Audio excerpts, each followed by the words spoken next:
Ayo menari. Masih ingatkah kamu dengan gerakan kuat dan lemah tangan pada gerakan tari yang sudah dipelajari pada pertemuan sebelumnya? Cobalah mempraktikkan gerakan tersebut sambil bernyanyi lagu tepuk tangan. Tangan kanan, tangan kiri mempunyai jari. Direntangkan, dibengkokkan, putar pergelangan. Acung depan dilentikkan, ayo tepuk tangan. Sekali lagi. Tangan kanan, tangan kiri mempunyai jari. Direntangkan, dibengkokkan, putar pergelangan. Acung depan dilentikkan, ayo tepuk tangan.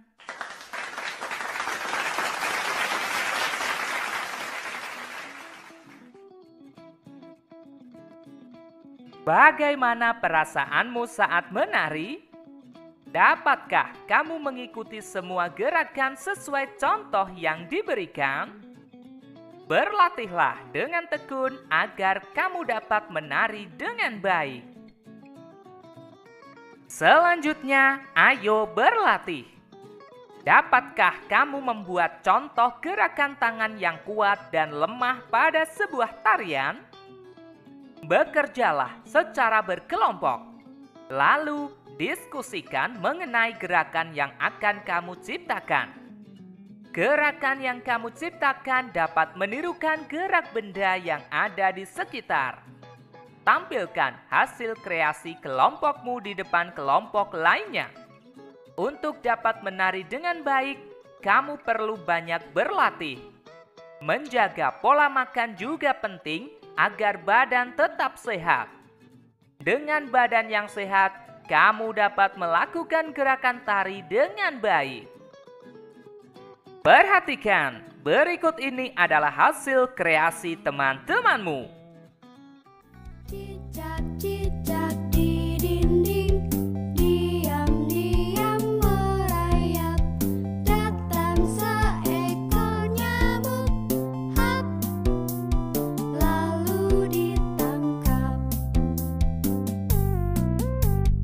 Cicak-cicak di dinding, diam-diam merayap. Datang seekor nyamuk. Sekarang, ayo mengamati.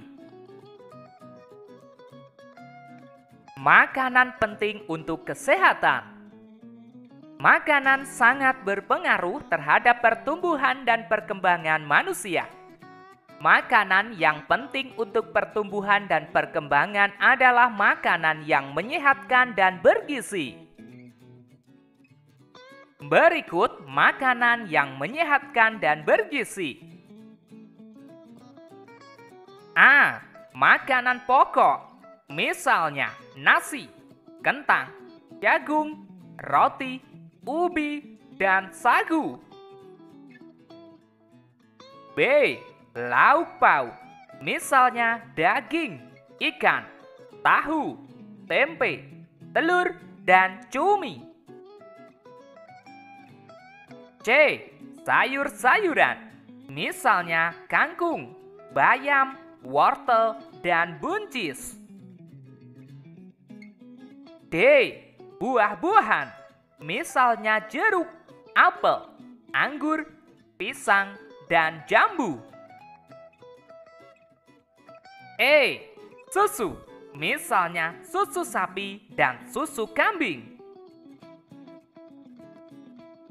Makanan-makanan tersebut mengandung gizi seperti karbohidrat, protein, lemak, vitamin, mineral, dan air.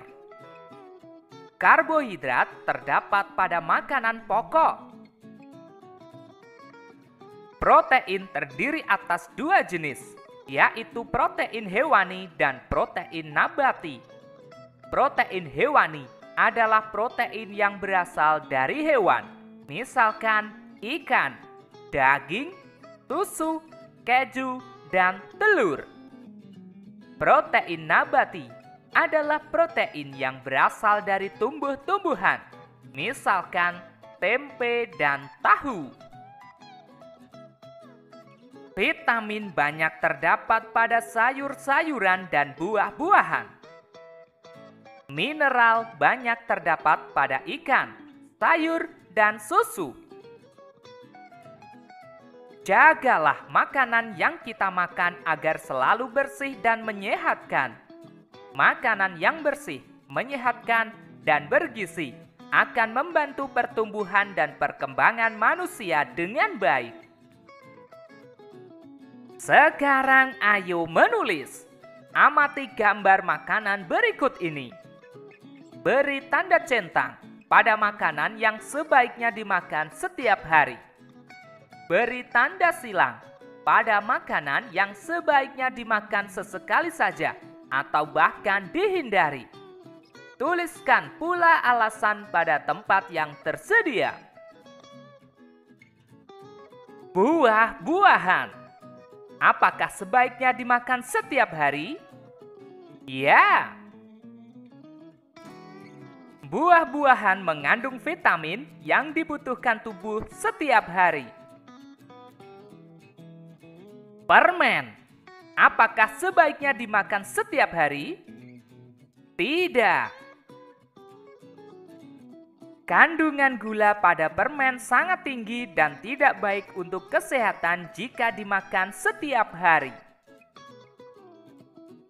Es krim. Apakah sebaiknya dimakan setiap hari? Tidak. Kandungan gula pada es krim sangat tinggi dan tidak baik untuk kesehatan jika dimakan setiap hari. Coklat. Apakah sebaiknya dimakan setiap hari? Tidak. Kandungan gula pada coklat sangat tinggi dan tidak baik untuk kesehatan jika dimakan setiap hari. Susu. Apakah sebaiknya diminum setiap hari? Ya. Susu mengandung vitamin dan protein yang dibutuhkan tubuh setiap hari. Lauk. Apakah sebaiknya dimakan setiap hari? Ya. Lauk mengandung protein yang dibutuhkan tubuh setiap hari. Buah-buahan dapat kita temui dengan mudah di pasar atau penjual buah di sekitar kita. Banyak petani melakukan perkembangbiakan buatan untuk buah-buah. Hal tersebut dilakukan agar dapat menghasilkan buah yang banyak dalam waktu singkat. Melalui kegiatan perkembangbiakan buatan, petani bisa menghasilkan ribuan buah dalam masa panen. Melalui kegiatan pencangkokan, sebuah perkebunan jeruk dapat menghasilkan 3.400 buah dalam sekali panen. Sekarang ayo berlatih. Selesaikan soal di bawah ini dengan benar. Pada musim panen dihasilkan 2 keranjang buah jambu. Keranjang pertama berisi 1.750 buah jambu. Keranjang kedua berisi 1.850 buah jambu. Berapa jumlah buah jambu dalam 2 keranjang tersebut? Jawaban: 1.750 ditambah 1.850. Kita jumlahkan mulai dari satuan. 0 tambah 0 sama dengan 0. Puluhan. 5 tambah 5 sama dengan 10. Kita tuliskan 0. Angka 1 kita simpan. Ratusan. 1 tambah 7 tambah 8 sama dengan 16. Kita tuliskan 6. Kita simpan angka 1. Ribuan. 1 tambah 1 tambah 1 sama dengan 3. Jadi jumlah buah jambu dalam 2 keranjang tersebut adalah 3.600 buah jambu. Pak Komar ingin menjual buah semangka hasil panen dari perkebunannya. Kebun Pak Komar menghasilkan 2 truk semangka. Truk pertama memuat 1.200 buah semangka. Truk kedua memuat 1.800 buah semangka. Berapa jumlah buah semangka hasil panen Pak Komar? Jawaban: 1.200 ditambah 1.800. Kita jumlahkan mulai satuan. 0 tambah 0 sama dengan 0. Puluhan. 0 tambah 0 sama dengan 0. Ratusan. 2 tambah 8 sama dengan 10. Kita tuliskan 0. Kita simpan angka 1. Ribuan. 1 tambah 1 tambah 1 sama dengan 3. Jadi jumlah buah semangka hasil panen Pak Komar adalah 3.000 buah semangka.